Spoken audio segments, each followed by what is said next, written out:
ورحمۃ اللہ وبرکاتہ۔ محترم بھائی نے تحیۃ المسجد کے متعلق پوچھا۔ جی بالکل پڑھنی چاہیے، واضح حدیث ہے جی اس بارے میں نبی صلی اللہ علیہ وسلم سے، جی یہ حکم ہے آپ علیہ الصلوۃ والسلام کا۔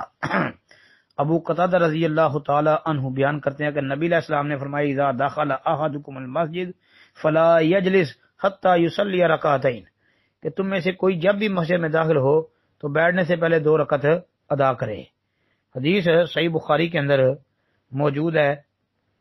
444 نمبر پر بھی آتی ہے، 1163 پر بھی آتی ہے کتاب الصلاۃ میں، اور امام بخاری نے باب یہ قائم کیا اذا دخل احدکم المسجد فلیرکع رکعتین۔ سنن ابی داؤد میں 467 نمبر پر آتی ہے۔ اس کے علاوہ جی صحیح ابن خزیمہ کے اندر، ابن حبان کے اندر، مسند احمد، ابن ماجہ وغیرہ کی سنن میں یہ موجود ہے، ابن حبان کی صحیح میں آتی ہے، تو یہ صحیح حدیث ہے اور آپ علیہ الصلوۃ والسلام کا حکم ہے، تو یہ ضرور پڑھنی چاہیے۔ پھر اسی طرح نبی علیہ الصلوۃ والسلام نے ایک صحابی کو جی جو مسجد میں آئے تھے تو ان کو بھی یہ 2 رکعت نماز ادا کرنے کے لیے کہا تھا، حکم دیا تھا کہ وہ یہ 2 رکعتیں پڑھے۔ یہ روایت بھی صحیح مسلم کے اندر 715 نمبر پر اور صحیح بخاری میں 2097 نمبر پر موجود ہے، اس کو بھی سامنے رکھ لینا چاہیے۔ پھر اس میں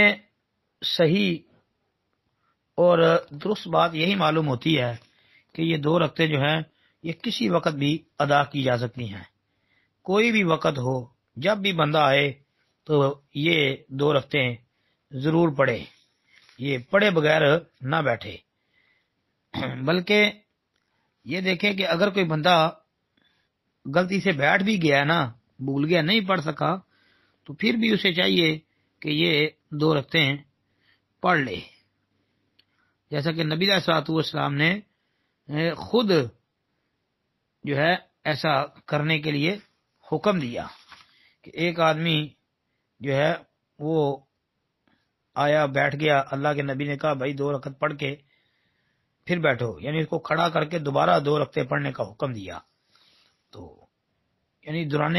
خطبہ اگر کوئی بندہ آئے، دیکھو نا جمعے کا خطبہ ہو رہا ہے تو ایک آدمی آتا ہے تو خطبے کے دوران بھی یہ حکم ہے کہ کوئی بندہ 2 رکعت پڑھے بغیر نہیں بیٹھ سکتا۔ تو بھائی یہ بڑا اہم مسئلہ ہے، صحیح بات اور راجح بات یہی ہے کہ یہ تحیۃ المسجد ضروری پڑھنی چاہیے، یہ کوئی وقت بھی ہو، عصر کے بعد آئے، فجر کے بعد آئے جی، یا کوئی اور ٹائم پہ آئے، یا جس طرح بھائی نے کہا جی مغرب سے کچھ دیر پہلے آئے، تو ٹھیک ہے بھائی، مسجد میں آیا ہے، بیٹھنے سے پہلے 2 رکعت پڑھے، نبی علیہ الصلوۃ والسلام کا حکم ہے یہ۔ السلام علیکم ورحمۃ اللہ۔